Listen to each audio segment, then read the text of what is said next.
Hello, everyone. Welcome back to Toyless Titles. My name is Justin Stevens, and we are at episode 225, and we're talking redraft rankings. Last week we went over the quarterbacks, myself, Mark, and Wicked. So this week it's going to be myself, and Wicked will be joining us shortly. But I brought in another guest that I thought we were going to be a little shorthanded. I decided to go through my little virtual Rolodex in my computer. I've actually done an episode with this man once before, and I think that's how he ended up in my little Rolodex listed under great dudes. So that's how I knew to find him. Did a little bit of search on Twitter, and I saw that he just recently put out his redraft rankings. And if you're going to have a redraft ranker to come on to talk ranks, you want to get the best of the best. You'll want to get one of the guys that ranked second overall on Fantasy Pros one year. So you want to get a guy like Mike Donnelly. I said Mike. I was just had a conversation with a guy named Mike earlier. Matt Donnelly from Vipers Fantasy Network. Matt, how's it going, my man? Hey, it's going good, Justin. You can call me about a million different things here. I've been called a lot worse than anything you could possibly throw out at me. So, and that's just at home right now, right? So, I mean, hey, things are going good. It's busy. I've got kids going through basketball, spring hockey, ball hockey, softball. I mean, it is everything going on. This is kind of a peak time here. You just want to kind of slow down a little bit on the content creation, let the kids kind of have their time, because during the football season, it's football, football, football, and then hockey, hockey, hockey. I mean, it's still a huge part of everything that we do, but she don't slow down in the offseason by any stretch of anyone's imagination.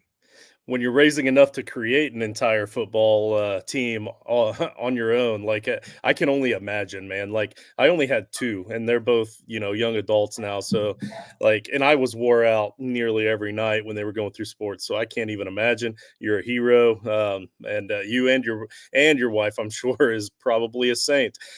Just throwing out assumptions based off of 11 kids. Well, you're half right. You're half right. The wife is a saint. Me, the jury's still out on me, but the wife, she keeps this house running together. Let's call it the way it is. Right on, right on. So before we get too deep into the show here, you guys know I do have to pay the bills. So here we go. For those that aren't already aware, Rival Fantasy is the newest evolution in fantasy sports. Rival's all-in-one fantasy platform has changed the fantasy sports landscape. From fantasy bingo, where you mark off boxes of achievements that your players accomplish on the field, to season-long and best ball leagues, to mock drafts and challenges, and more. They have the perfect user-friendly website and app for you. So send a challenge to your friend or send a challenge to your rival and tell them to put their money where their mouth is. But your first deposit of up to $200 will be matched, plus an additional $25 just for using that link, joinrival.com/titletribe. That's joinrival.com/titletribe. All right, let's get a little bit into the news. First off, the 2024 NFL schedule is set to be released tomorrow. I was going to be doing the Cowboys offseason breakdown episode with George and a special guest that covers the Cowboys. That special guest had to back out a little bit, so we're going to be doing that next week. So now I'll probably go ahead and do like a quick little week 1 through 3 rundown of the schedule, or maybe I don't know. I'll do something most likely tomorrow night about the schedule for you guys. So I'm not going to get into it too deep. For right now, what we do know is Cowboys-Browns is going to be Tom Brady's first broadcast game. And we're going to find out if that 10-year, $375 million contract is going to pay off and be worth it for them. I mean, my guess is nobody's worth $375 million, but more power to him. I wouldn't have turned it down either. Aaron Rodgers gets to make his 2024 debut. Hopefully he can last a little longer this time. This time he's going to his former childhood team that he grew up loving in his little hometown area against the 49ers. Cowboys, already talked about that one. Chiefs and the Ravens will be the Thursday night opener. So another AFC championship rematch. They like to do that on opening night. Bengals Chiefs week 2. Matt, we're already talking about the schedule. It's May now, and we're talking the schedule. It's all, you're putting together your redraft list. Like it's all coming together, my man. It is. From a fantasy perspective, this is what we're waiting for. This is where we see where those first adjustments to your fantasy roster, especially even on a dynasty level here. So you've got your roster set up. You know what you're kind of going with. But those bye weeks, I mean, you kind of have to navigate to a degree what those bye weeks are going to look like. So that's what I'm looking for. And isn't this typical? The Chiefs are already setting up for a 2-3 start just to go back to win the Super Bowl again next season. So, I mean, you got the Ravens, you got the Bengals, first 2 weeks of the season. They are already going. They're getting the tough part of their schedule out of the way earlier. They're going to pick up some momentum as they get down to the season. They're going to lose to my Raiders again this year, which is going to be fantastic. But it might not end up mattering a whole heck of a lot. I mean, last time the Chiefs lost was to the Las Vegas Raiders. But hey, it's time to get excited. This is becoming quite the production, isn't it? On social media with these teams releasing. I remember the Titans last season. They probably won the entire schedule release. They're going like up and down Broadway there and asking teams or asking people in the streets, what team is this? They're like, the Chester Cheetos? Yes, the Chester Cheetos. So, I mean, it was fantastic. The Texans, I mean, people call them the Cowboys, the Colts. Yeah, the Colts. Yeah, they're calling them the Colts, the Cowboys. It was must-see TV. So, I mean, that is what I'm looking for, because they're turning this into like what Michael Jackson turned music videos into. That's what these NFL PR teams are doing with the schedule release. They're turning these into like full-out short videos to catch your attention, because they know as people, we don't have attention spans past 90 seconds. So that's why Twitter or X or whatever you want to call it is perfect, because it's only like 300 characters. That's all you can hold my attention for half the time anyway. And we're thirsty. Like we want football. We want this content. So they're going to stretch it out. And the NFL does a great job of keeping our interest all throughout the offseason with, free agency starts here, and then, the draft. And so it's nonstop. So next is the Jared Goff contract. Good for him. 4 years, $212 million. Not so good for Hendon Hooker. Unfortunately, Hendon Hooker is that guy that I really wish I could see have an opportunity, and hopefully there's a team out there that's going to be in a QB need. Unfortunately, it would probably be due to injury, and I wouldn't want to ask for that or call for that or hope for that. But if a team does have a couple quarterbacks fall to injury and they need something, maybe they make a trade for Hendon Hooker and hope he's ready. But I'd love to see him get out on the field. But 4 years, $212 million. They're doing what most typical franchises do here. They start pouring all that money into the quarterback, and then they're going to make it harder for them to sign some of this younger talent that's going to be ready to re-sign in the next couple of years. So we'll see how it works out for them. Hopefully, with the salary cap going up the way it has been, maybe it won't be an issue, but definitely deserving. I think Jared Goff, for what he's done for the Detroit Lions, compared to what other quarterbacks are making as well, that sounds, pretty reasonable. Oh, it's absolutely reasonable. I mean, first off, the Lions are doing things right. Penei Sewell signed. Amon-Ra St. Brown signed. They took care of those two studs first before getting to Jared Goff. And let's talk about Jared Goff. 2023, second in passing, 4,571 yards. Fourth in touchdown passes with 30. That's one more than his 2022 total there. Ninth in yards per attempt. Fifth completion percentage. 12-5 Lions team. They're one game away from the Super Bowl. Jared Goff has won more games in the playoffs than any other quarterback currently in the NFC. I mean, that is crazy to me. That's why he earns this money. And if you want to get freaky, I mean, I was going through his numbers, I think it was Warren Sharp put it out there. I think it was on the X there. Kind of a side-by-side comparison of Stafford versus Goff. Both of them have 20 since the trade in 2021.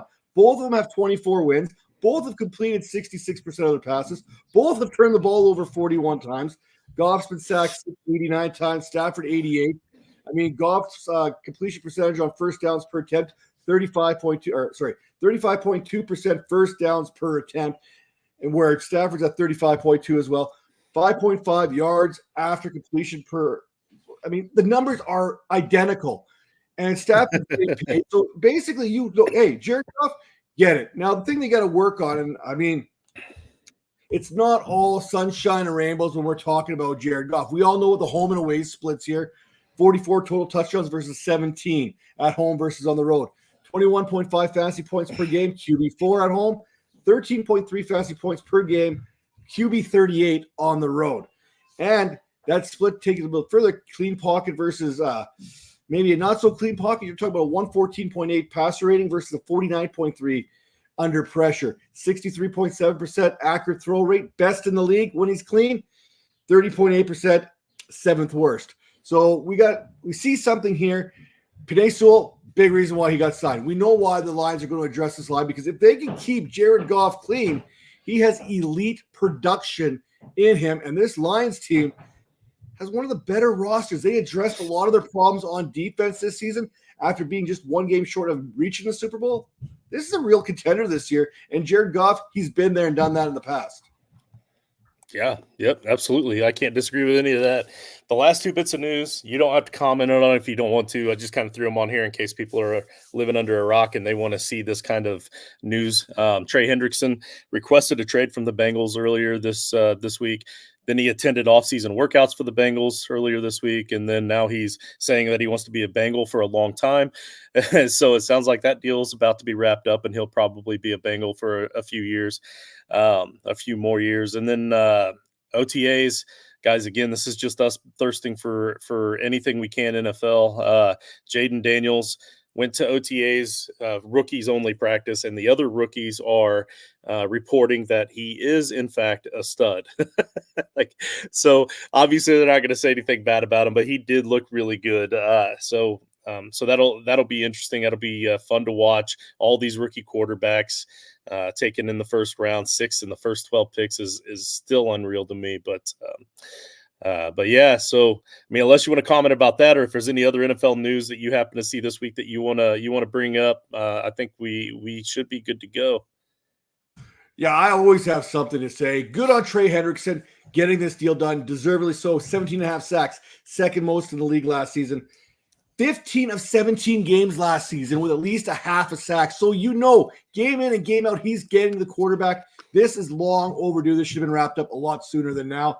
And of course, Jaden Daniels, he's going to win Offensive Rookie of the Year this season. I don't care about Caleb Williams. I don't care about Jonathan Brooks, Marvin Harrison. Jaden Daniels is that guy. We all talk about his Konami code ability as a runner.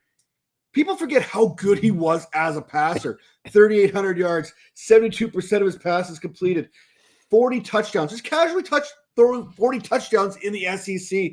Deep ball completion percentage, 64% and 22 touchdowns. More than just a runner. Also needs some respect on his name. Yeah, absolutely. In the SEC. I like how you added that. In the SEC. So, all right, we're not doing any giveaways today, but I do want to remind everybody that Wicked is trying to fill the 32 league tournament. Top prizes of up to $4,000 if we get this thing filled. 32 12-team leagues. And in the end, there's a big tournament for all of the 32 winners to fight for that $4,000 prize. And then I have my 32-team Break from the Grind Charities tournament that 32-team league I'm trying to fill still.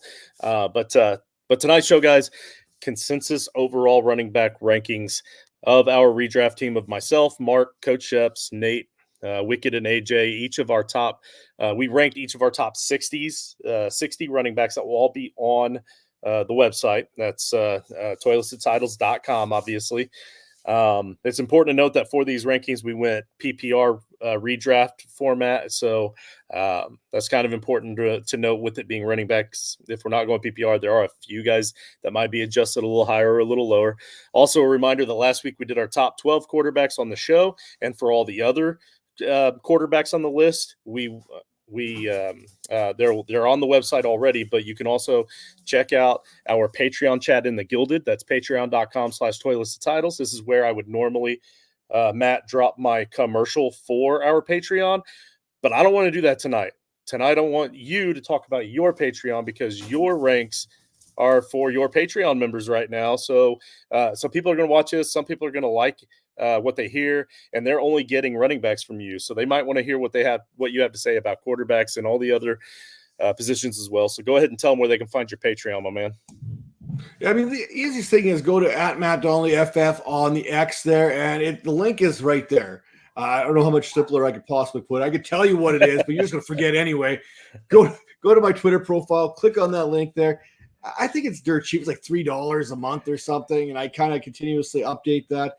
I need to get more content out there right now, but I mean, it's busy. But I do talk about, when we talk about some of these players in these rankings, I want to give you a little bit of extra information on each and every one of them too as well. So you get a little bit of my reasoning why I have them where they're at. Yeah, man. So going through all these rankings lists, we're only doing one position at a time, and I have them all ranked for all of the positions, even kickers and team defense. But I've only really deep dove into quarterbacks and running backs to this point because those are the shows I've done. And I got to tell you, like, you said that you haven't put out that much Patreon content. If you're doing these kind of rankings and you're putting out this kind of information, guys, just a few dollars a month is worth like at least 6 months worth of membership to Matt. All right. So go click. All right. So first, we're going to talk about CMC. If you want to talk about CMC, he was a consensus RB1 for everybody on the board. He should be consensus RB1 for everybody in all of your leagues. And again, this is redraft, and running backs are king in redraft. So in most redraft formats, especially one quarterback, he's always going to be the 101, except for Frankenstein, where you're not allowed to take him until at least round 4. So keep that in mind. So those of you that are wanting that Frankenstein knowledge, we do have some episodes in the works for later on down the pipeline. But if CMC isn't your 101, then I really want you to shoot me a DM, because I want to find out who your 102 is, because I have the second pick in my main home league. Again, going to be a running back, and I'm very interested to see who you think beat out CMC. But Matt, is there anything else to say about CMC? No, I think he's a consensus number 1. We talk about this. We've seen the productions there. I think it's a little bit closer than some people may think it is between my number 2 and Christian McCaffrey here. But I do mean Christian McCaffrey still has a considerable gap on the rest of the competition. That's very interesting. So I'm definitely going to start with you for number 2 then. But first, Wicked, hey, welcome to the show, man. Thanks for joining. Everybody knows Wicked at Wicked_Dynasty. He is one of the redraft ranking guys on our team. But we are to number 2, Wicked. And I'm going to start with Matt, because he said that his number 2 is actually pretty close to CMC, at least closer than what other people might have him. So I'm very interested to know. So again, this is for me personally.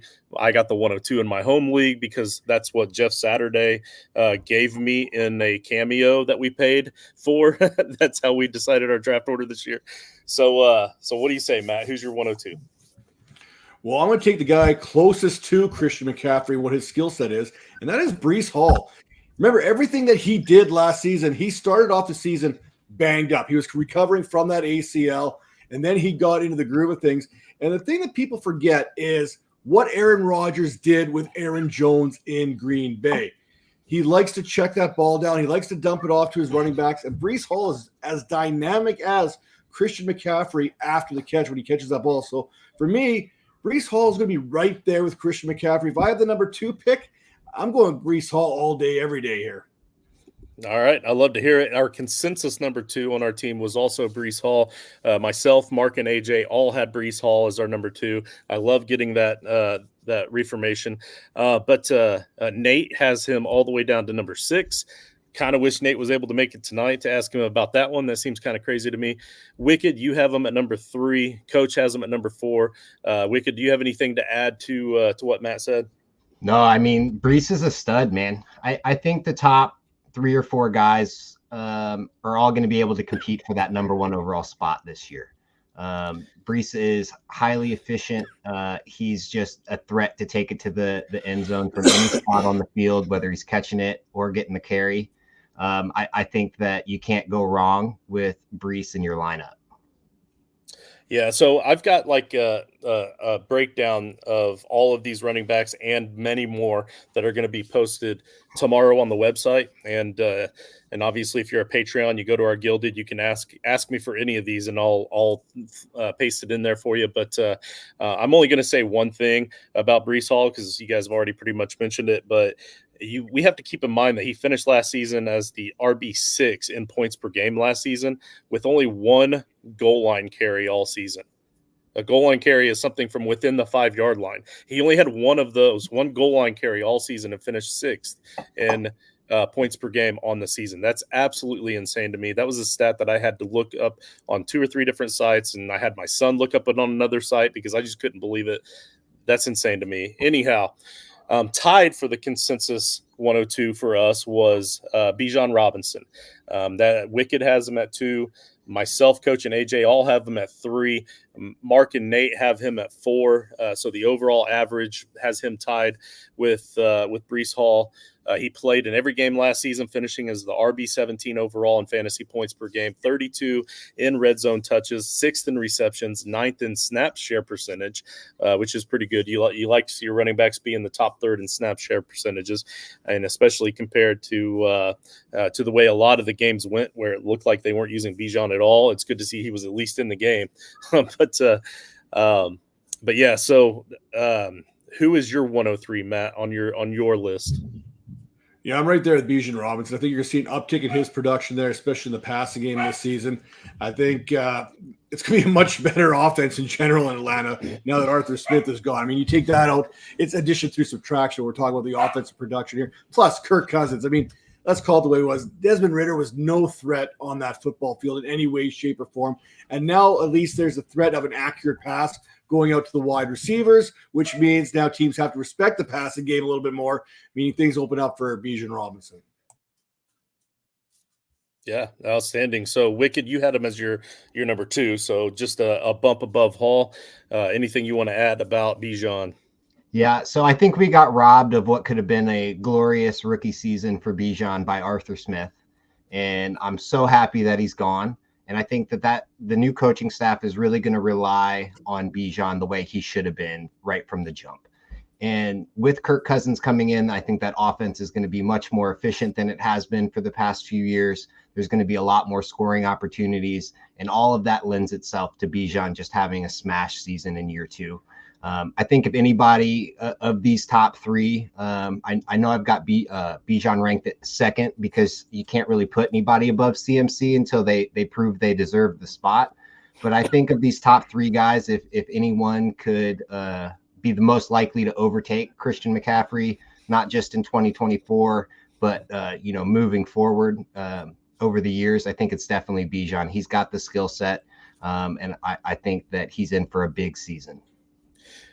Bijan touched the ball 15 times in 12 games or more. In 12 games. There's 15 times or more in 12 games. All 12 of those games, he was an RB2 or better. 8 of those, he was an RB1 or better. The only 5 games he played in where he did not touch the ball at least 15 times, he was the RB 22, 57, 18, 37, 76. Like, he needs to touch the ball. The more he touches the ball, the more production he's going to have, and that's obvious. But for him specifically, it seemed like it was more of an exponential rise than most. So if he gets the ball and he gets going, he gets that engine rolling, it's going to be hard to stop him for sure. The next guy on our list kind of hurts me, all right? This one really hurts me to talk. I mean, I'm wearing a shirt. I'm a Colts fan, right? Like, by the way, I got this shirt from Homage, and you can go to our website, toylistedtitles.com. And if you see the little link there for like the ad, for Homage, you can click on it and order yourself one of these custom made shirts. Like, they sell all kinds of different shirts, not just football related, and very comfortable, very nice. And you get yourself a discount for using that link. But our consensus number 4 was Jonathan Taylor. Now, before I start ripping on the guy, Wicked, you had him at number 4, so you have him right up there. So you think that this is the spot for him, right? Yeah, I think that the year he had a couple seasons ago was not a fluke. I think that he is going to rebound as long as he can stay healthy, relatively speaking, throughout the season. And I think a big thing for him too is going to be, can Anthony Richardson stay healthy? Because Richardson is healthy, that offense is going to perform better. I think having a quarterback that is a threat to run the ball tends to help running backs be more efficient, because it's just one more thing the defense is worrying about at the handoff. And so I think that Jonathan Taylor has proven that he is capable of being a 3-down back that's going to be elite snap to snap, that you have to worry about snap to snap, and that can really be an anchor for your fantasy squad. Matt, where do you have JT? I got him right there at number 4. I mean, he's my number 4 guy. So it's all about volume. I think the volume is going to be there once again for Jonathan Taylor. Zach Moss, he's gone off now to Cincinnati. So, I mean, this is once again Taylor's backfield. And I think health is going to be important. Health is important for all these running backs. I mean, that's why hero running back strategies and zero running back strategies exist, because you cannot count on the running back to stay healthy. And I think that's kind of one of the things we've learned over the years. But if they do, look at what Josh Jacobs did a few years ago. If he stayed healthy, he won the war of attrition when it came out there on the field and found himself as the number 1 running back when it was all said and done. Jonathan Taylor is in that same area where if he stays healthy, he could be one of those guys who has more fantasy production than Christian McCaffrey. But again, he has to stay healthy. Anthony Richardson has to get him down to the goal line and then not take the goal line touches. So those are some great key things here when we talk about some other running backs as well, and quarterbacks vulturing some touches down on the goal line. Which also means that Anthony Richardson has to stay healthy as well. So now I love hearing this from you guys, and I also love that in our consensus, Coach and Nate have him listed as their number 2. AJ has him at 5. Mark has him at 3. You all have him right there, and I hope you're right. This is one of the few that I'm actually going to read my whole write-up on him real quick, and that's because I'm a jaded Colts fan, but like I listen to all of the Colts-centric podcasts. I listen to all the local news. I pay close attention, and I'm worried about this one. Okay, so what I wrote was, this one sucks for me. As a Colts fan, I see a lot to be concerned about with JT. I understand that he started off the season missing 4 games with an injury. Also, last season, he had below-average quarterback play. However, even in his healthy games, Taylor faced a huge drop in numbers in his 4th year in the league, and in the way of efficiency and actual fantasy output. Maybe with a healthy Anthony Richardson, he can see that jump in numbers again. But I'm on record stating that I don't believe that will ever happen. I don't think that Anthony Richardson is ever going to be healthy. Also, and because of the track record that goes back to high school, you guys can listen to my whole spiel about that on last week's show. Also, even with subpar quarterback play for most of JT's career, he's still been able to put up pretty decent numbers. So why was last season any different? Also, let us not forget that JT was very much healthy to start the season. That's right. It was actually documented, and I stated that as well, and we read it all over local news here, that he was actually healthy starting the season last season, and he still sat out the season, the start of the season, as a cautionary reason, stating that he wasn't going to take any chances of re-injury whatsoever. So after sitting out last offseason to the holdout with the new contract, he gets the contract, then decides not to even play. And even though he was actually technically medically cleared, they said that he wasn't medically cleared, mostly because they were still fighting with the contract issues. But once he got it, like I said, he finally comes back. Once he gets paid, obviously. But he wants to preserve himself. He's not in physical pain. This is what I wrote down. Sorry. He wants to preserve himself so he's not in physical pain when he gets older. He is extremely smart, and I don't blame him for this. He knows what he's doing, but this was further proven later in the season when he had a thumb ligament injury that typically sidelines most running backs for a game if they miss any time at all. He missed 3 weeks for it. I'm not even mad as a Colts fan. It's just, it is what it is. I feel like he's lost that competitive edge. He got paid. He doesn't want to get hurt. He doesn't want to end up being like Andrew Luck and so many guys that have left the Colts way too early in their careers to preserve their bodies, and all of that adds up. And if you're not playing with the edge that you want to be on the field at all times, like taking himself out many times when the game was crucial and we needed him, and you just see him kind of wave over and tell Zach Moss to come in, like it was heartbreaking every single time. He's not on the field as much as he used to be, and hopefully that all stems from the same injuries. Hopefully that I'm just overstating all of this stuff and I'm wrong, but I'm very, very concerned. That's why I have him down at my RB8, because at 8 I'm not gonna get him. He'll go way before that in all of my home leagues, even the ones here in Indianapolis, where many other Colts fans also kind of still feel the same way that I do. So again, I hope I'm wrong. You guys, maybe you guys can help soothe me a little bit and tell me that I'm overreaching here. Oh, no, I'm going to let you go with this, man. You sound like a scoring lover out there. Hey, wait till you see me dump on Josh Jacobs a little bit later, okay? Watch me go. You want to see some scoring lover action going on. I got you. All right. Well, if we're going to get to Josh Jacobs, I better move on. I'm not going to read the whole spiel for a while again, but those are the types of write-ups that I have on all these running backs that you can check on the website later on. But Jahmyr Gibbs was our consensus RB5. The Lions ran the 7th most rushing plays in the league last season. Gibbs was 9th in total touchdowns and receptions, 8th in targets. Fantasy points per game and fantasy points per opportunity were all 8th.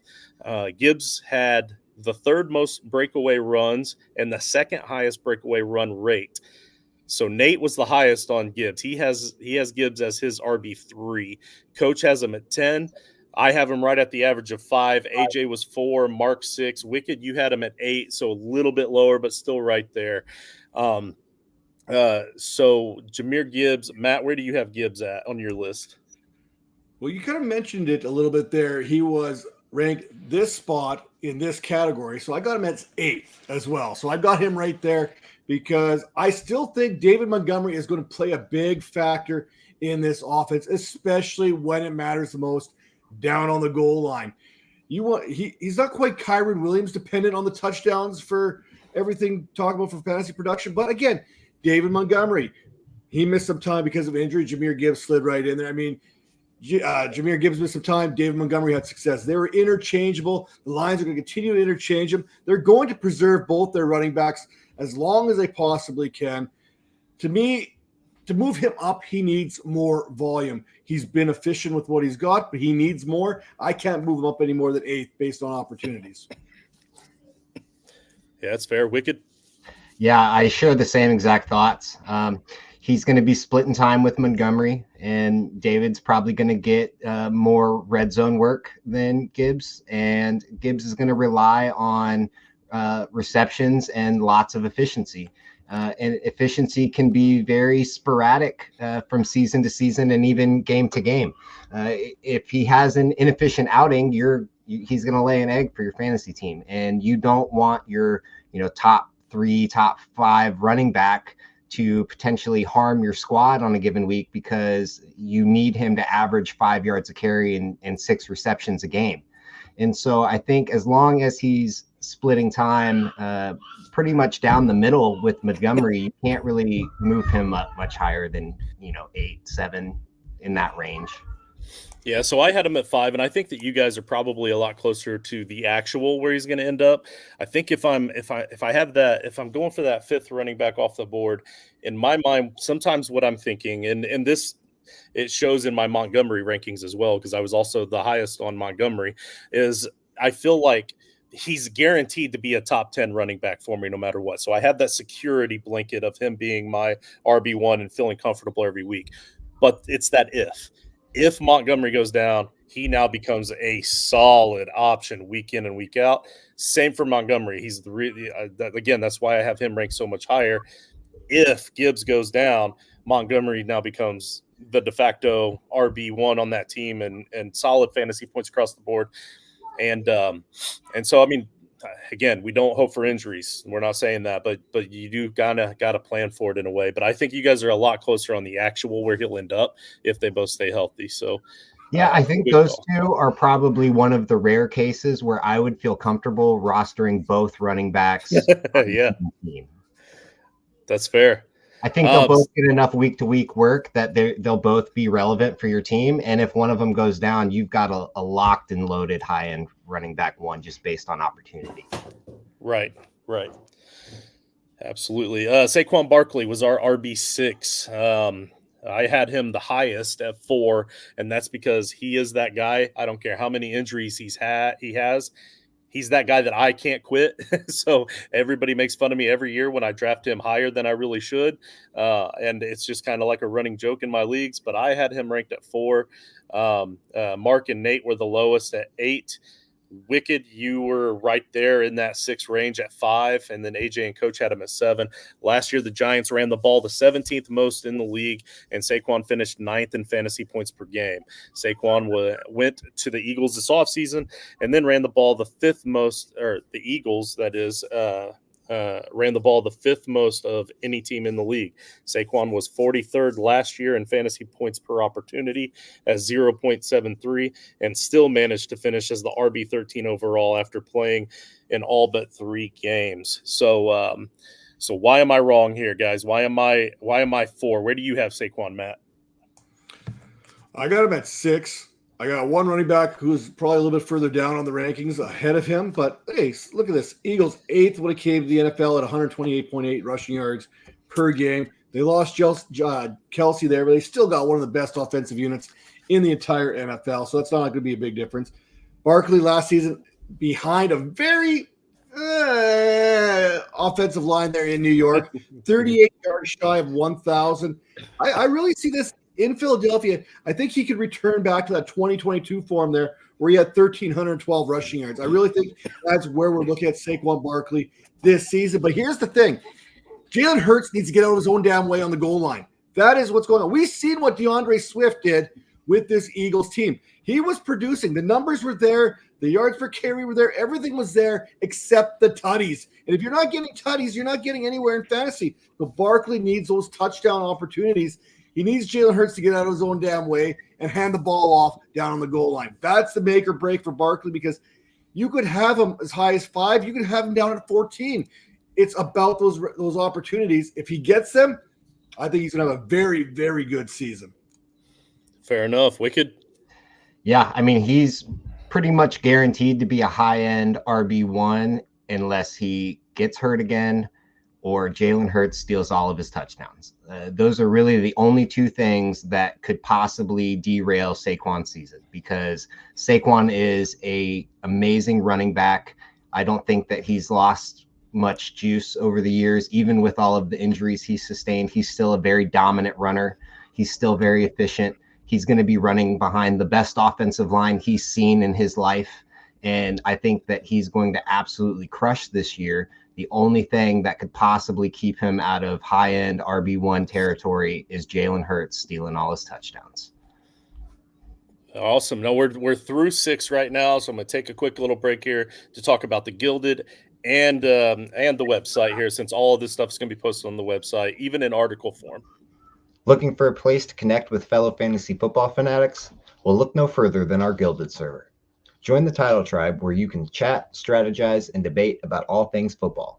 Whether you're swapping lineup advice, discussing the latest trades, or fearlessly defending your favorite player, our Gilded server is the perfect spot to hang out with like-minded fans. Our Gilded server is free to join, and the link can be found in the video description or on our website at toiletstotitles.com. We look forward to seeing you in the tribe. Are you looking for the latest and greatest in fantasy football insights? Well, look no further than toiletstotitles.com. Our website is your go-to destination for all things fantasy football, offering an endless stream of articles, rankings, and analysis to help you dominate your league. From weekly waiver wire targets to in-depth player profiles, we've got you covered with the insight you need to make informed decisions and stay ahead of the competition. So why wait? Head over to toiletstotitles.com today and take your fantasy game to the next level. Yeah, so thanks for that commercial again, Wicked. Those commercials have been very helpful. Give us a little break, grab something to drink. But now we're ready to move right into Kiron Williams.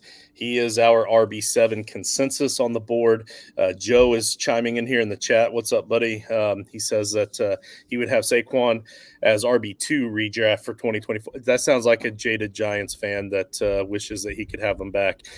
This is the same guy that has Danny Dimes as his little logo there, but we still love you, Joe. But let's see. Kiron Williams, 7th is our consensus. Wicked, you have him at 7th, so you're right there in line with him. I have him at 6th. That's we're right there together. Matt, are you still going hand in hand with us here? Do you have Kiron at 7? I don't like Kiron at all. I have serious trust issues. And I have serious trust issues when it comes to anything Sean McVay says. Now, I will say Sean McVay, when he goes to a guy, he rides that guy hard. I mean, we've seen it. Darrell Henderson, Cam Akers. But then we've also seen him discard him with no reason and be completely done with the player. But my biggest problem with Kiron Williams here, thanks for the close-up, by the way, is the fact that 37% of his fantasy points last season came via touchdowns. That is too much. There is regression certainly going to happen with that. You talk about injuries. There's a reason they went out there and got Blake Corum. It's not because Kiron Williams isn't good. It's the fact that he can't stay healthy. He missed, I think, 4 games last season due to injury. Blake Corum, last 2 seasons at Michigan, workhorse back. Kiron Williams last season, he was a workhorse back. But if you are giving up 37% of your fantasy points on the goal line or via touchdown, that is something that I do not think he can keep up with this season. So I got him down at RB11, a little bit lower than you guys, still an RB1, but it's a guy that, like you mentioned there, with Jonathan Taylor there, I'm letting someone else take that responsibility on right now and seeing how it plays out. Wow. Okay. So now you have me kind of second guessing my write-up on him. I'll have to take a look at that after the show before I post this to the website, or before Joe posts this to the website. But Wicked, how do you follow up on that? So he brings up a good point that Sean McVay has running back ADD, and he can't keep looking at the same one for very long. And so that's the only real concern that I have with Kiron is, will Sean McVay actually stick with the same running back for 2 seasons in a row? And so if he does, I think Kiron has a great opportunity, because we know that when Sean McVay has a guy, that's the only guy that matters. And as long as Kiron remains that guy, he's going to be a mid-range RB1, just based on the overwhelming volume that he's going to receive. I do worry a little bit about the Blake Corum selection, because I think that Corum is basically Kiron Williams, but just a little bit better. And I think that if Sean McVay starts seeing these guys in practice and he's like, well, I got Kiron Williams 2.0. He's a little bit faster. He's a little bit bigger. He's maybe a little bit stronger. We could start to see Sean McVay's eye wander a little bit. And if that happens, you might as well throw away your Kiron Williams shares. Yep, fair enough. And you guys can see my write-up of it on the website or in our Gilded if you ask about it. No big deal. But I do want to move on a little bit here. I'm going to Travis Etienne as our consensus number 8. Now, Travis Etienne is a guy that I'm going to be trying to talk down in most of my fantasy leagues, or in my groups, just to try to get him to slip a little further for me so that I can get him at a better rate, because there's other running backs higher than him I know I'm going to get in the first round. I want to see him slip far enough in the second round that I can get him. And so, like, every time Tank Bigsby catches a ball in OTAs, I'm going to send it to the group chats and be like, dude, Bigsby season, right? But he was 5th in receiving yards, 11th in rushing yards, 4th most carries, 7th most targets. He played in every game last year and finished as the RB3 overall in the season.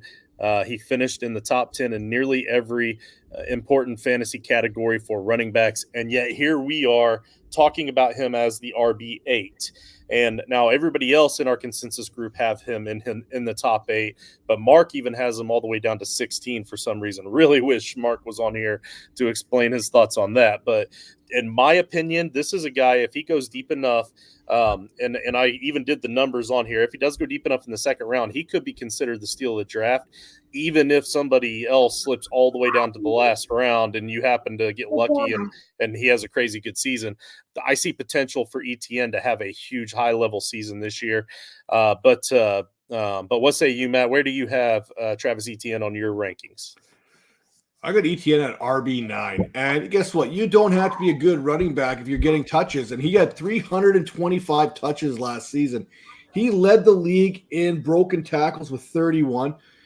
1,400 scrimmage yards in each of the last 2 seasons. And if you look at last season's numbers, this is with a very mediocre Jaguars team last season. I mean, they did not quite live up to the hype that we kind of gave them in the preseason. But you look at the numbers there, 1,484 yards, 12 touchdowns. That is elite production. And I don't see that going anywhere. You can hype Tank Bigsby up all you want. We're not falling for that again. He is a wolf in sheep's clothing, people. Whatever Justin is selling, do not buy when it comes to Tank Bigsby. That tank is left on empty. Man, I got to try though. Wicked. You have him as your number 6, so you're even a notch higher on him than I am. Yeah, I mean, I just think that, they had Bigsby last year and they didn't care, and they're not going to care this year either. Travis Etienne is still going to get every carry. He's going to get every running back reception available on that team, and he's talented. And add that into the opportunity share that he's going to receive, and injuries are the only thing that's stopping him from a mid to high RB1 season. It's just one of those things that you don't need to overthink. He's talented and he's got all of the opportunity in the offense at the running back position. He's an RB1. Very good. Very good. Now, if you're a Raiders fan or a Packers fan and you're not watching this live, I need you to pause it, go get your popcorn, go get your drink, because we were told that we've got some fireworks in store for this one here. Josh Jacobs is our consensus RB9. The Raiders ran the ball the 5th least of all teams last season, but Jacobs still had the 11th most rushes in the league, which equaled it out to 84.9% opportunity share. That was number 1 in the league, and it was considerably number 1. He was 18th in fantasy points per game, though, and 58th in points per opportunity at only 0.63 points per touch, which was extremely low. So Nate has him at 7. He is the resident Packers fan, so you got to figure that in. But Coach, myself, and AJ all had him at 11, and then Wicked and Mark have him right where we have him averaged at 9. Matt, you're the Raiders fan. You know all about Josh Jacobs' career. You've seen more of his carries than any of us. What say you? Hell have no fury like a scorned fantasy football analysis here. Listen, RB14 is where I've got him right now. And you mentioned that he had what did you say there again? The 5th fewest, Raiders ran the ball the 5th fewest amount of times, but he had the 11th most touches. There's a reason why. He couldn't do nothing with those touches. Not a damn thing he could do. Last season, his explosive run rate dipped to 3.9%. That was 48 out of 49 qualified running backs. That is trash. His yards per carry ranked 44th amongst the same 49 backs, 3.5 yards. His yards after contact, that dropped to 46, where he averages 2.4 yards per carry after contact there. So you look at these numbers and you're like, yeah, there's a reason why. Oh, yeah, wait. When it comes to forced missed tackle rate, 0.12, that was tied for 43rd out of 49 running backs. You're talking about a guy in the 10th percentile when it comes to running back production. There's a reason why. And you're like, hey, you know what? The Raiders weren't very good. Well, then explain Zamir White to me and what Zamir White was capable of doing behind that exact same offense, behind that exact same offensive line. I'll tell you what he did. Weeks 15 through 18, he averaged 23.3 touches per game, averaged 114.3 total yards per game. That production, RB12 in fantasy on a per-game basis. There's a reason why Josh Jacobs was shown the door after asking for a lot more money. It's because Zamir White did a lot more with a lot less period of time there than what Josh Jacobs did. And, hey, you're like, oh, well, what about those explosive run rates? Well, here's the explosive run rates. White finished that stretch 6th in yards after contact per attempt, 13th in explosive run rate, and 17th in success rate. Huge difference. Same line, same offense. One's producing, one's not. Yeah, crazy differences. Wow. All right. I'm going to have you follow that up again, Wicked. So Josh Jacobs is what I would consider a bubble player for me. He's been a resident RB1 for seasons now, and I think that all of the carries he's got on his body are starting to catch up to him, and I think we saw that last year. And I think that the move to Green Bay helps him a little bit because that offense is going to be much better. I think he's going to have more scoring opportunity, but we've seen these running backs with tons of carries.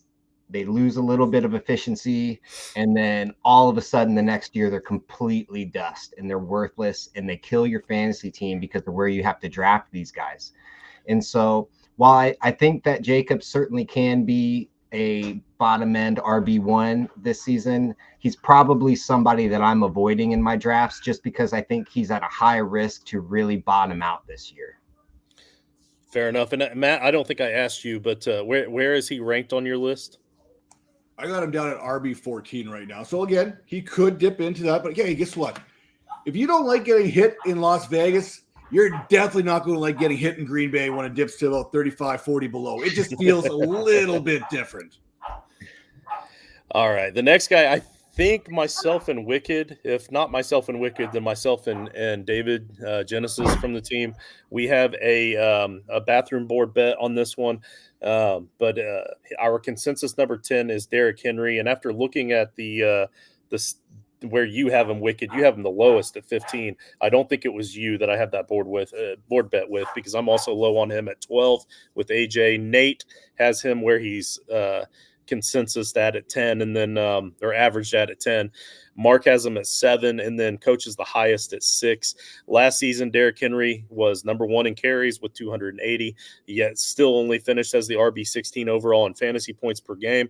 That's even with the 6th most total touchdowns and the 2nd most rushing yards. So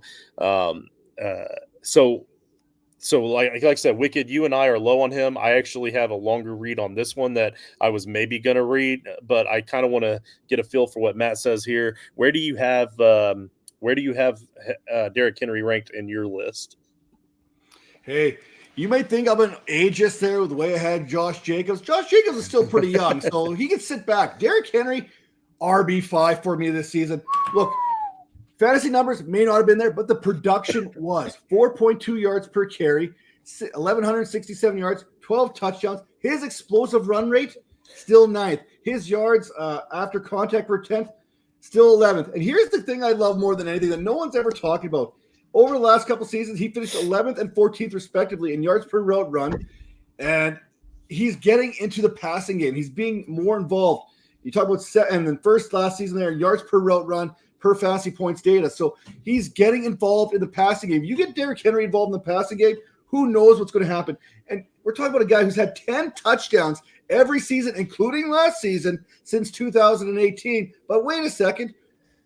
Gus Edwards had 13 rushing touchdowns with this very same Baltimore Ravens team. How many touchdowns do you think Derrick Henry is going to get with this Baltimore Ravens team? 15, 20? I mean, there's a possibility that he absolutely goes off this season. And I can see it. I mean, Lamar Jackson, you still have to watch out for Lamar Jackson pulling the ball, that RPO stuff, that's going to be there. I think Derrick Henry is possibly going to have one of his top 5 seasons this season here. And he could be definitely an RB5. He could push Christian McCaffrey for RB1 if things go according to plan. I mean, we were talking about touchdowns. We're talking about going to a team where Gus Edwards had 13 touchdowns. If Derrick Henry gets that kind of opportunity, oh boy. I mean, this is one of those opportunities with Derrick Henry. If you're in Dynasty, it's a sell now window opening. Sell him a year early rather than a year late and watch everything come in, because he's going to be productive this year. Man, I tell you what, this is a case where you and I could both look at the same numbers, and I think we both saw something different. And also, well, first, Wicked, before I'm just going to go ahead and do my read, but I want to give you the opportunity to counter too, because you're also pretty low on him, and of the entire consensus, you and I are the only two that were really this low on him. So, yeah, so I worry about the age cliff for running backs. Henry is an older back. He's got a ton of carries on the body. He is kind of a cyborg when it comes to body composition. You know, no other running backs are really built like Derrick Henry, and I think that's why his game has stayed relevant for so long. I just worry that, you know, eventually it's going to catch up to him, and he doesn't offer enough in the passing game, I think, in a full PPR format to really get a bump there. I think if anything, it may be a little bit of a detriment that he's not getting more receptions. Like we talked about earlier with running quarterbacks, it's always a threat that they're going to vulture your touchdowns. And touchdowns are not a sticky stat from year to year anyway. So, you know, Gus Edwards might have had 13 last year, but maybe there's only 6 available this year. I don't know that Henry has the efficiency required. He's not going to offer enough in the passing game.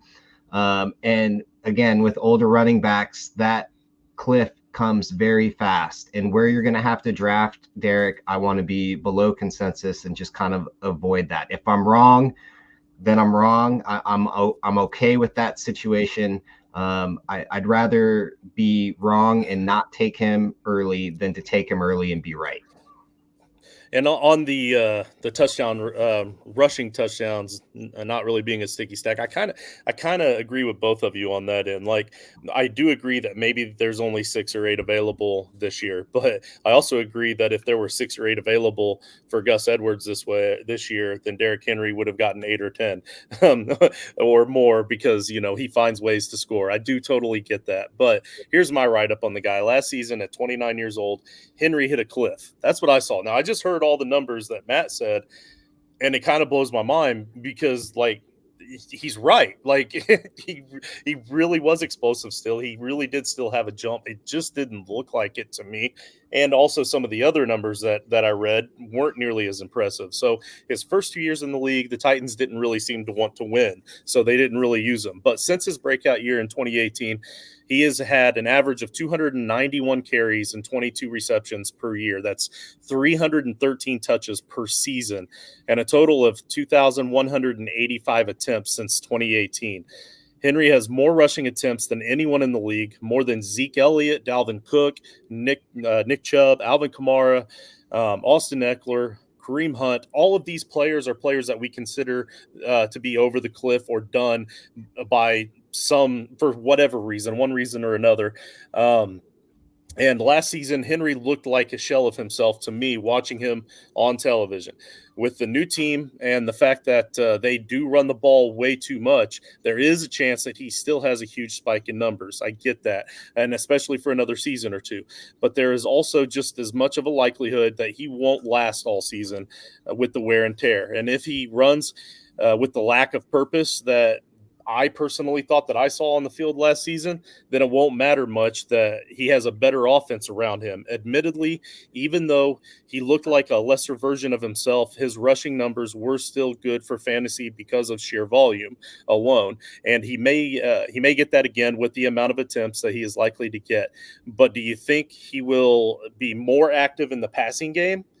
They don't pass the ball much more in Baltimore, and we know Lamar needs to get at least his 150 attempts rushing as well. So he had a 7.6% target share of 494 attempts last season, resulting in 36 targets. The Titans threw the ball 494 times last season. The Ravens threw the ball 494 times last season, exactly the same number. He had a 7.6% target share last season.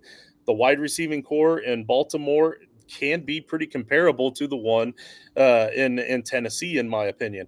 So in order for Henry to do better than RB16 overall numbers, which is what we got last year, I believe is what RB16 overall.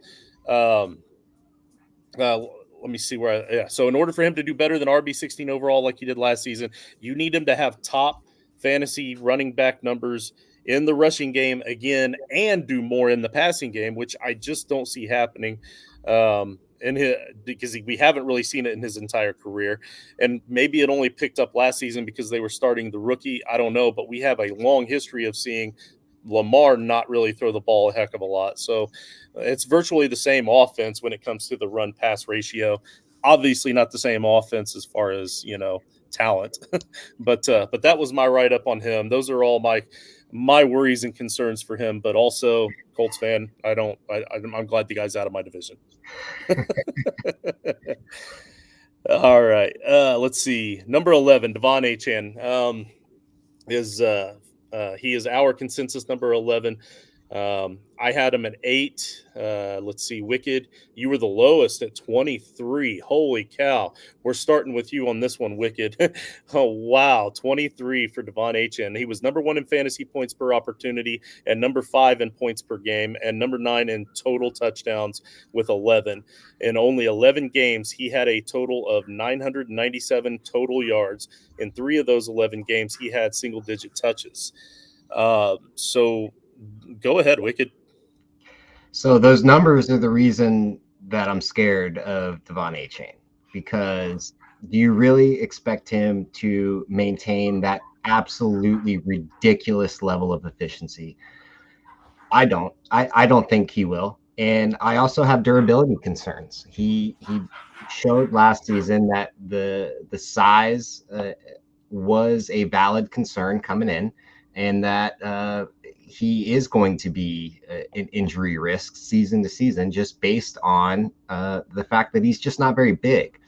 I don't think he gets enough volume to where he could overcome some sort of dip in efficiency.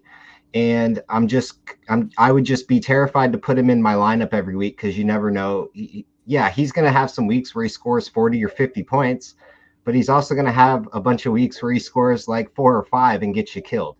And so I would rather just avoid that altogether. And I think when the dust settles, he will be a mid to low end RB2. Yeah, I mean, that's fair. That's definitely a legitimate concern. I will say that on his full season average, had we taken away the 3 games where he was barely used or the injuries and all that, on his per game average, he would have averaged 2,023 yards and 23 total touchdowns. That would have put him at a tie for the most total yards with CMC, and the most total touchdowns by 2 over CMC and Mostert. Also, Mostert isn't going to score another 21 touchdowns this year. And I feel like Mostert will be playing second fiddle to Etienne. So, yeah, obviously he definitely cannot keep up those numbers. Looks like we lost Matt. I did tell him that we're going to try to keep this at about 45 minutes to an hour, and we're just over an hour. He's got a lot going on. So, again, I do want to throw up his information here, though, because he is a super talented ranker. I didn't get a chance to get him to show his trophy. I was going to have him do that at the end, but for Fantasy Pros, he actually ranked second a couple of years ago overall in overall rankings on the season. So that's pretty incredible with that group of guys. They have a lot of rankers over there at Fantasy Pros, but that's Matt Donnelly at Matt Donnelly FF, Vikers Fantasy Network, at Fantasy Points, at Roto Baller, and of course, check out his rankings on at Fantasy Pros. But that is 11 running backs. I think for next week's show, I'm probably going to do a few more of the running backs, and then we'll get started with the wide receivers. But for now, we're at an hour, so I definitely want to get out of here and call it an evening. But I appreciate you coming on. Do you have anything follow up? Anything you want to talk about? I did mention your 32 league tournament that you're still trying to throw together. How many spots do you have available for that? Oh, we're still in the early stages. I think we've got 1.5 leagues done, so we still have tons of spots open. But I mean, we're months away from that because it's a redraft league. We won't be drafting till August. But yeah, it's 384 teams. Top prize of $4,000 for a $15 buy-in. You know, my opinion, it's worth the gamble. For sure. And then we are filling also a $100 buy-in Dynasty League startup. We also have a free Dynasty League startup that's filling right now, and then your charity league. So we got all kinds of leagues for different shapes and sizes, and however anybody likes to play, we got something for them. I love it, man, because and I'm glad you're doing all this, because this is what I was going to be doing this offseason. Before you came on board, that was the plan for me, was to do a whole bunch of different style leagues. Yeah. But now here you are taking over, so I can focus more on the offseason breakdown bonus episodes with George that we've been doing. We've knocked out 3. Those have been awesome. Right on. We've knocked out 3 of the AFC East. We're starting to slowly get into the NFC East now. We did have Jordan Tuck, who is nice. the insider for the Cowboys. Yeah.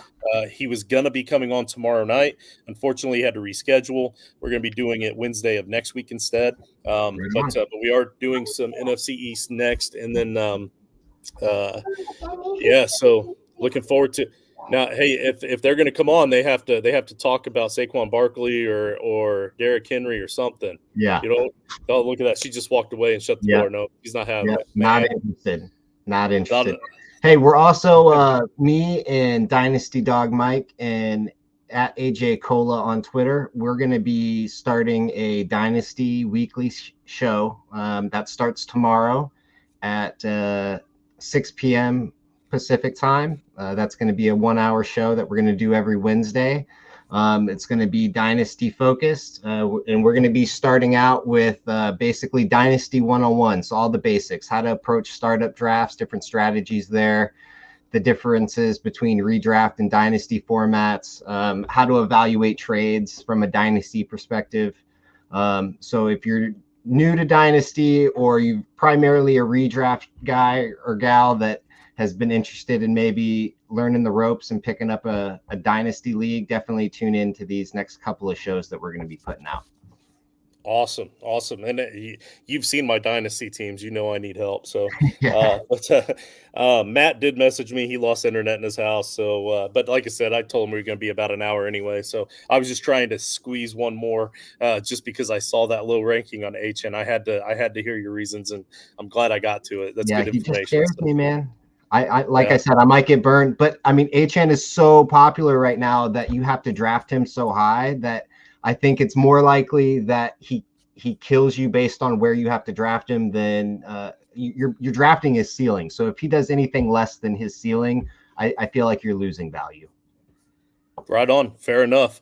I'll let you guys read it on the website in a couple of days when we post it. But and actually, I don't know.